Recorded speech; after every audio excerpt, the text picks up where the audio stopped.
Salut les copains. Aujourd'hui, petit bilan de mes découvertes du mois. Mais avant ça, générique.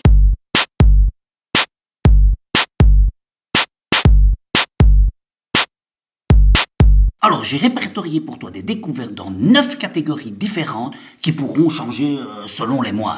Alors, en 1, le livre. Petit guide à l'usage des gens intelligents qui ne se trouvent pas très doués, de Béatrice Millettre. C'est un livre qui parle des HP, les hauts potentiels et surtout de ceux qui s'ignorent. Il décortique leur mode de fonctionnement et surtout de comment s'intégrer dans un groupe pour faire évoluer un projet. Alors, le livre va surtout se focaliser sur le mode de fonctionnement séquentiel des uns et le mode de fonctionnement global des autres. Et va essayer de faire en sorte qu'il y ait une harmonie entre ces deux modes de fonctionnement. Donc voilà, si vous vous posez des questions à savoir si vous faites partie des HP ou non, un très bon livre à découvrir. En 2, le documentaire Animal de Cyril Dion. En résumé, c'est le voyage dans le monde de deux adolescents qui se préoccupent des changements climatiques de notre planète, de notre comportement, de notre rapport face aux animaux et aux vivants, ou comment devons-nous nous comporter face à eux, les considérer comme un produit ou une autre espèce avec qui nous devons essayer de vivre en harmonie. Je vous conseille d'aller le voir tant qu'il est encore au cinéma. C'est bien de temps en temps de voir des films qui nous font réfléchir. En 3, la chaîne YouTube. Permaculture, agroécologie, etc.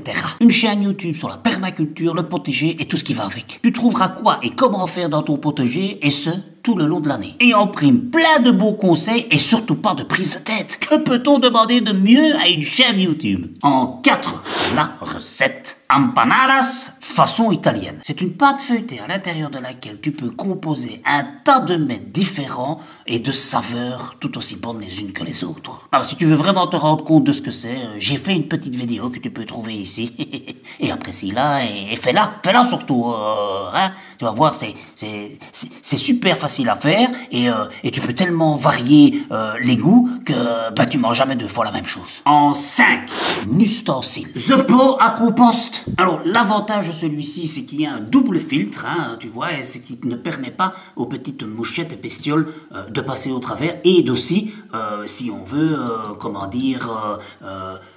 faire en sorte que les odeurs ne s'échappent pas. Tu vois, parce qu'il y a un double filtre, donc avant que l'odeur n'arrive, il faut déjà beaucoup.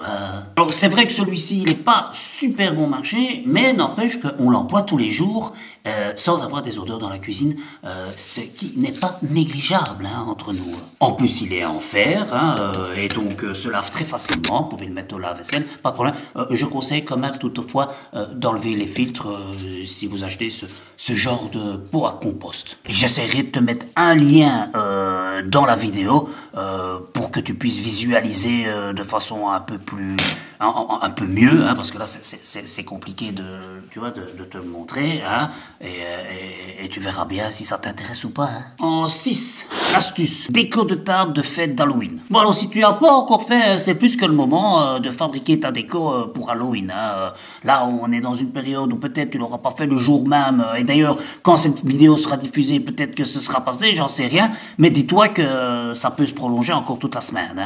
Alors pas besoin pour ça de dépenser des fortunes incroyables, tu trouves des tas de choses dans la nature qui vont permettre de décorer ta table, comme par exemple les marrons, les châtaignes, des branches, des feuilles que tu peux décorer, tu peux dessiner dessus, tu disposes ça sur la table et ça donne un charme assez incroyable. Tu peux également aussi profiter des courges, des nombreuses courges qui sont dans ton potager ou pas, où tu demandes à ton voisin s'il n'a pas un potiron, un potimarron, je sais pas moi, un butternut que tu peux mettre sur la table. Des mandarines par exemple aussi que tu peux un peu, gribouiller dessus en faisant comme une mini citrouille. Avec les branches, pourquoi pas faire un balai de sorcière, tu vois, tu prends une grosse branche et au bout tu mets toutes des petites branches que tu attaches et ça fait un balai de sorcière. Avec les rouleaux de papier WC, tu peux faire une espèce de chauve-souris, donc tu prends le rouleau, le légume, là, tu dessines un peu, et puis avec un autre rouleau, tu découpes des ailes, tu vois,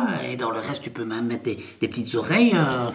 C'est facile à faire avec les enfants, c'est super chouette, et ils aiment bien, ça fait passer le moment, et puis tu décores ta table. Avec le potiron, tu peux les vider et mettre une bougie à l'intérieur, et tu peux découper pour y faire une bouche, des yeux, et ça donne une ambiance de fête, quoi. Enfin bref, tout ça pour te répéter que tu n'as pas besoin d'acheter 1000 trucs truc pour égayer ta table et passer une bonne soirée d'Halloween. Et ceci dit, ce que je viens de te dire, tu peux l'appliquer pour d'autres fêtes avec les ingrédients qui a trait à cette fête-là. Hein. Ouais, va pas remettre tes décos d'Halloween pour les fêtes de Noël. Ça n'a pas vraiment de sens.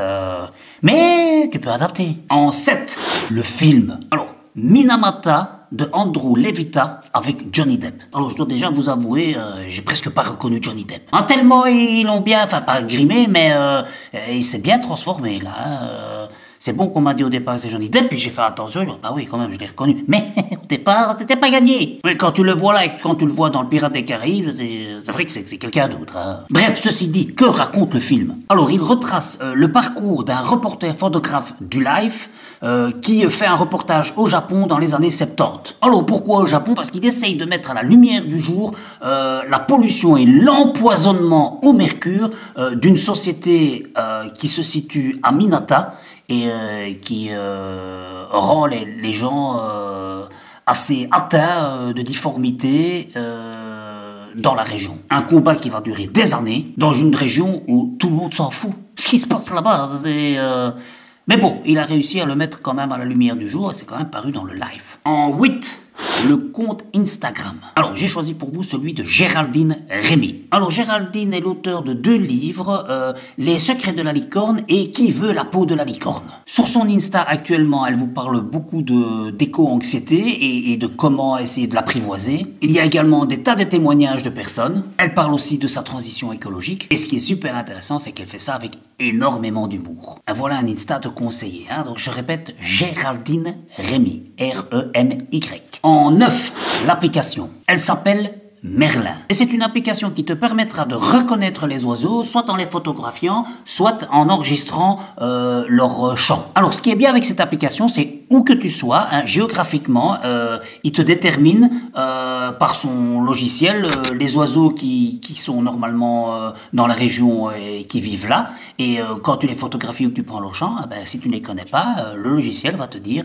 ce que c'est comme type d'oiseau. Ce qui, pour ta culture générale, est quand même assez sympa, parce que c'est vrai qu'en général on voit des tas d'oiseaux, on aimerait, il y a un petit oiseau, bon c'est pas, c'est quoi comme oiseau? C'est comme ça que moi j'ai par exemple pu mettre un nom sur les oiseaux qui sont ici dans mon jardin, comme la pie bavarde ou la mésange, qui sont des noms qu'on connaît, mais que souvent on n'associe pas vraiment au visuel qu'on a. Là c'est fait, j'ai le visuel et le nom. Donc je retiens bien, je le mettrai en description, Merlin. Voilà, j'espère que ces découvertes t'ont plu et qu'elles te serviront. Moi de mon côté, je vais commencer les découvertes du mois prochain. D'ici là, porte-toi bien. Je te dis à très bientôt pour de nouvelles aventures zéro déchet. Et d'ici là, salut les copains!